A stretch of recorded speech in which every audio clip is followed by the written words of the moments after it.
right? Relationship challenges. I am now 48. I personally have messed up some good relationships in my life. And as we go through the different chapters of my life, I'm going to shout some of them out because they deserve to know that. And I know this with certainty now. I kind of knew it then, but I know it with certainty now.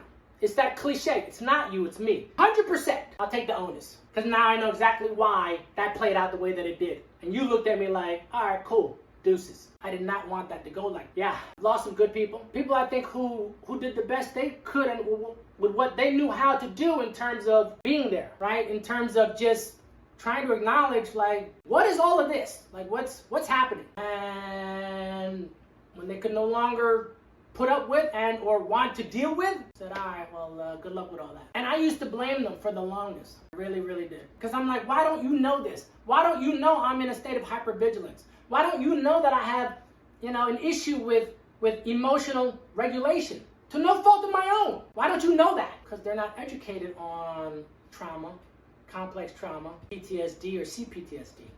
They're not. The average person or the lay person out there has no knowledge of what these things are, let alone how they manifest within people with it and what that means for somebody on the receiving end of that. They don't know to build a buffer and to give us a trauma filter. Which is to say, when you talk and or engage with me, put it through the filter of this dude or this woman or this child, this being, has chronic complex trauma. That means there's hypervigilance here. That means there's emotional dysregulation. That is standard for them.